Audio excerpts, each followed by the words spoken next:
దేశ యువత కోసం 1,00,000 కోట్ల రూపాయలతో కొత్త ప్రణాళిక రూపొందించినట్టు ప్రధాని మోదీ వెల్లడి. దీనిని వికసిత భారత్ రోజ్గార్ యువజన కింద అమలు చేయనున్నట్టు స్పష్టం. ప్రైవేటు కంపెనీలో కొత్తగా చేరే ఉద్యోగులకు ప్రభుత్వం తరపున నెలకు 15,000 రూపాయలు అందించనున్నట్టు స్పష్టం.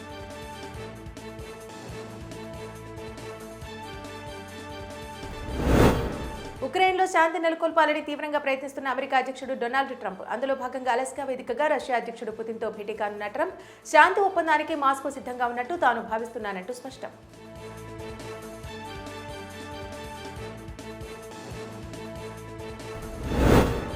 గత కొన్ని రోజులుగా సోషల్ మీడియాలో వైరల్గా మారిన తన పాత వీడియోపై స్పందించిన మృణాల్ ఠాకూర్.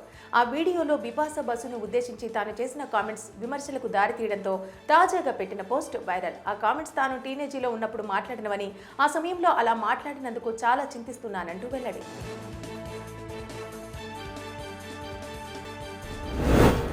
ఫోటోగ్రాఫర్లపై అసహనానికి గురైన బాలీవుడ్ నటి ఆలియా భట్ ఇంటి ఆవరణలోకి వచ్చిన వారిని దయచేసి బయటకు వెళ్లనంటూ విజ్ఞప్తి. ఈ వీడియో చూసిన నెటిజన్లు మితిమీరిన స్వేచ్ఛ ఎప్పటికైనా ప్రమాదమే అంటూ కామెంట్లు. 79వ స్వాతంత్ర దినోత్సవ వేడుకలను పురస్కరించుకుని సోషల్ మీడియాలో శుభాకాంక్షలు తెలుపుతున్న సినీ తారలు. తన చారిటబుల్ ట్రస్టులో అల్లు అరవింద్తో కలిసి జెండా ఎగురవేసిన మెగాస్టార్ చిరంజీవి, ఎక్స్ వేదికగా శుభాకాంక్షలు తెలుపుతున్న కమల్ హాసన్, ఎన్టీఆర్ తదితరులు. ఆసియా కప్లో పాకిస్తాన్తో భారత్ ఆడకూడదని కోరుకుంటున్నట్టు పాకిస్తాన్ మాజీ క్రికెటర్ బేసిత్ అలీ ఆసక్తికర వ్యాఖ్యలు. డబ్ల్యూసీలో మాదిరిగా భారత్ బహిష్కరించాలంటూ వ్యాఖ్య. ఒకవేళ మ్యాచ్ ఆడితే మాత్రం భారత్ చేతిలో పాకిస్తాన్ చిత్తుగా ఓడిపోవడం ఖాయమంటూ వెల్లడి. భారత స్టార్ క్రికెటర్ శుభమన్ గిల్పై ప్రశంసలు కురిపించిన మాజీ క్రికెటర్ యువరాజ్. ఇంగ్లాండ్తో జరిగిన మ్యాచ్లో ఆట అద్భుతమని కొనియాడిన యువరాజ్ 4 సెంచరీలు అదరగొట్టడం అద్భుతమంటూ ప్రశంసలు.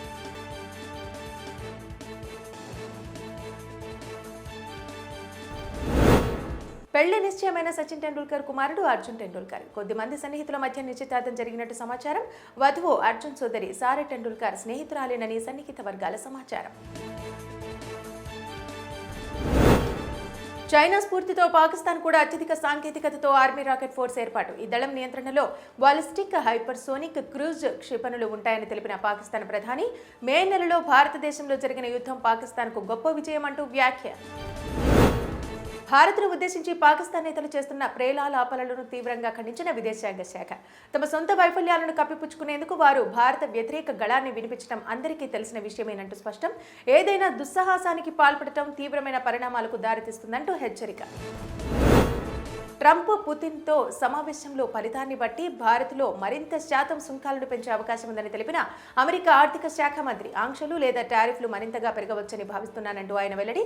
ట్రంప్ వద్ద అన్ని ఆప్షన్లు ఉన్నాయనే విషయాన్ని పుతిన్కు ఈ భేటీలో స్పష్టం చేయనున్నట్టు ఆయన వ్యాఖ్య. సెక్స్ కుంభకోణం నిందితుడు జెఫ్రీ ఎప్స్టీన్తో తనకు పరిచయం ఉందని మాజీ అధ్యక్షుడు బైడెన్ కుమారుడు చేసిన వ్యాఖ్యలపై డొనాల్డ్ ట్రంప్ సతీమణి మెలనియా తీవ్ర ఆగ్రహం వ్యక్తం. వెంటనే ఆ వ్యాఖ్యలను హంటర్ వెనక్కు తీసుకోవాలని, లేదంటే ఆయనపై దావా వేస్తానంటూ హెచ్చరిక. ఈ వ్యాఖ్యలు అవాస్తవమని, పరువు నష్టం కలిగించేలా ఉన్నాయంటూ ఆమె తరపు న్యాయవాది లేఖ. ఉక్రెయిన్లో శాంతి నెలకొల్పాలని తీవ్రంగా ప్రయత్నిస్తున్న అమెరికా అధ్యక్షుడు డొనాల్డ్ ట్రంప్. అందులో భాగంగా అలస్కా వేదికగా రష్యా అధ్యక్షుడు పుతిన్తో భేటీ కానున్న ట్రంప్ శాంతి ఒప్పందానికి మాస్కో సిద్ధంగా ఉన్నట్టు తాను భావిస్తున్నానంటూ స్పష్టం. జ్యుడిషియల్ సర్వీసు పరీక్షలు రాయాలని కోరుకునే న్యాయభద్రులు కనీసం 3 ఏళ్ల పాటు ప్రాక్టీస్ చేసి ఉండాలంటూ తాను వెలువరించిన తీర్పును సవరించేందుకు సుప్రీంకోర్టు నిరాకరణ. ఈ తీర్పును మార్చడం అనేక సమస్యలకు దారితీస్తుందంటూ స్పష్టం. మధ్యప్రదేశ్ హైకోర్టు తీరుపై అసంతృప్తి వ్యక్తం చేసిన సుప్రీంకోర్టు. దేశ యువత కోసం 1,00,000 కోట్ల రూపాయలతో కొత్త ప్రణాళిక రూపొందించినట్టు ప్రధాని మోదీ వెల్లడి. దీనిని వికసిత భారత్ రోజ్గార్ యువజన కింద అమలు చేయనున్నట్టు స్పష్టం. ప్రైవేటు కంపెనీలో కొత్తగా చేరే ఉద్యోగులకు ప్రభుత్వం తరపున నెలకు 15,000 రూపాయలు అందించనున్నట్టు స్పష్టం. స్వాతంత్ర దినోత్సవం సందర్భంగా రాజధాని ఢిల్లీలో అత్యంత కట్టుదిట్టమైన భద్రతను ఏర్పాటు చేసిన అధికారులు. ఎర్రకోట పరిసరాల్లో పహారా కాస్తున్న 3,000 మంది ట్రాఫిక్ పోలీసులు. మహానగరం మొత్తం కెమెరాలతో నిఘాను పటిష్టం చేసిన అధికారులు. ఎన్నో త్యాగాల ఫలితమే స్వాతంత్ర దినోత్సవం అని పేర్కొన్న ప్రధాని మోదీ, ఇది 140 కోట్ల మంది సంకల్ప పండుగ అంటూ వెల్లడి. పహల్గాంలో మతం పేరుతో దాడి చేసిన ఉగ్రవాదులకు గట్టి గుణపాఠం చెప్పామంటూ వ్యాఖ్య. 79వ స్వాతంత్ర వేడుకల్లో భాగంగా ఎర్రకోటపై జాతీయ జెండాను ఆవిష్కరించిన ప్రధాని మోదీ. అమెరికా సుంకాల బెదిరింపుల నేపథ్యంలో పౌరులను ఉద్దేశిస్తూ కీలక వ్యాఖ్యలు చేసిన మోదీ, నాణ్యమైన ఉత్పత్తులతో ప్రపంచ మార్కెట్లో మన సామర్థ్యం నిరూపించుకోవాల్సిన సమయం ఆసన్నమైందంటూ వ్యాఖ్య. ఆరోగ్యశ్రీ పథకంలో పెట్ సిటీ స్కాన్ను ఉచితంగా చేసే విధంగా కృషి చేస్తానని తెలిపిన రాష్ట్ర ప్రభుత్వ సలహాదారు దత్తాత్రేయుడు. ఆసుపత్రిలో చేరిన రోగుల్లో ఎవరికైనా పెట్ సిటీ స్కాన్ అవసరమని వైద్యులు సూచిస్తే ఖరీదైన ఈ పరీక్షను ఉచితంగా చేసేందుకు ప్రయత్నిస్తామంటూ హామీ. ఇందుకు ప్రభుత్వం నుంచి అనుమతులు త్వరగా వచ్చే విధంగా చూస్తానంటూ వెల్లడి. నిద్రిస్తున్న ఓ చిన్నారిపై దాడి చేసిన చిరుతపులి. ఈ 3 ఏళ్ల పాప నిద్రిస్తున్న సమయంలో చిరుతపులి రాత్రి ఇంట్లోకి వచ్చి మెడను నోటితో పట్టుకుని వెళ్తుండగా అలికిడికి తల్లిదండ్రులు కేకలు వేయగా అంతటితో వదిలి వెళ్లిపోయిన చిరుతపులి. దీంతో ప్రాణాపాయం నుంచి బయటపడ్డ ఆ చిన్నారి. శ్రీకాకుళం జిల్లా పాతపట్నంలో దారుణ ఘటన. వివాహేతర సంబంధానికి అడ్డుగా ఉన్నాడన్న కారణంగా ఓ మహిళ తన ప్రియుడితో కలిసి భర్తను చంపేసిన వైనం.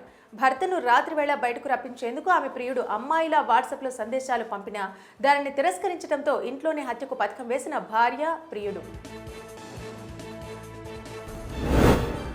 ఇవాల్టి నుండి ఏపీలో ప్రారంభమైన స్త్రీ శక్తి పథకం. ఈ పథకం ద్వారా 87,60,000 మందికి ప్రయోజనం పొందుతారని ఆర్టీసీ అంచనా. ఈ పథకం వల్ల ప్రయాణికుల సంఖ్య 164,31,00,000కు చేరుతుందని ఆర్టీసీ అధికారులు అంచనా. విజయవాడలో మున్సిపల్ స్టేడియంలో 79వ స్వాతంత్ర్య వేడుకలను ఘనంగా నిర్వహించిన ఏపీ ప్రభుత్వం. ఈ కార్యక్రమంలో పాల్గొన్న వివిధ బెటాలియన్లను పరిశీలించిన ముఖ్యమంత్రి చంద్రబాబు భారీగా స్టేడియానికి తరలివచ్చిన విద్యార్థులు, నగర పౌరులు. ఖజానా జ్యువెలరీ దోపిడీ కేసులో 3 నిందితుల్ని అరెస్టు చేసిన పోలీసులు. నిందితుల్ని బీహార్ వాసులుగా గుర్తించిన పోలీసులు బీహార్ నుంచి వచ్చేటప్పుడు తుపాకులు తెచ్చుకొని కొన్ని రోజుల పాటు ఉండి ఇక్కడే రెక్కి నిర్వహించి ఆ తర్వాత దోపిడీ చేసి పరారైనట్టు తెలిపిన పోలీసులు. ఆదాయం ఏటా లక్షల రూపాయల్లో ఉన్న ఎలాంటి పన్నులు చెల్లించని వ్యాపారులను గుర్తించే విషయంపై దృష్టి సారించిన రాష్ట్ర వాణిజ్య పన్నుల శాఖ. కర్ణాటక సహా పలు రాష్ట్రాల్లో పలువురు చిన్న వ్యాపారులకు లక్షల్లో ఆదాయం వస్తున్నప్పటికీ పన్ను చెల్లించడం లేదంటూ సమాచారం.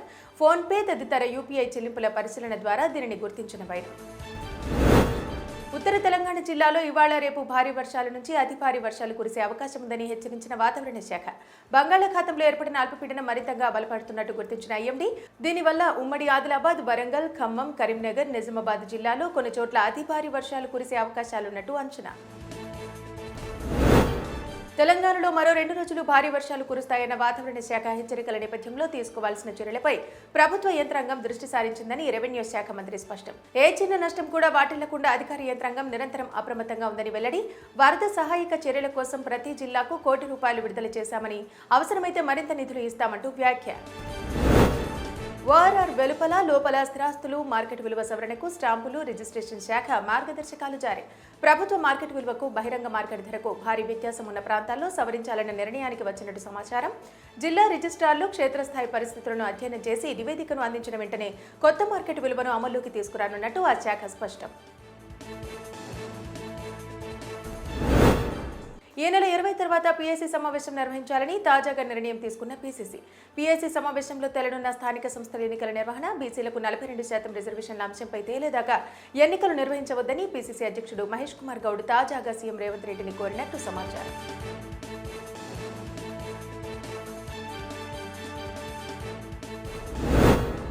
ఇందిరమ్మ ఇళ్ల ప్రారంభోత్సవాలకు తెలంగాణ ప్రభుత్వం సర్వం సిద్ధం. నిర్మాణాలు పూర్తయిన ఇళ్లలో ఈ నెలాఖరులోగా లబ్ధిదారులు గృహప్రవేశాలు చేసేలా హౌసింగ్ శాఖ సన్నాహకాలు. భద్రాద్రి కొత్తగూడెం జిల్లా బెండలపాడులో 21వ తేదీన సీఎం రేవంత్ గృహ నిర్మాణ శాఖ మంత్రి పొంగులేటి చేతుల మీదుగా ఇళ్ల ప్రారంభోత్సవాలకు ముహూర్తం ఖరారైనట్టు సమాచారం.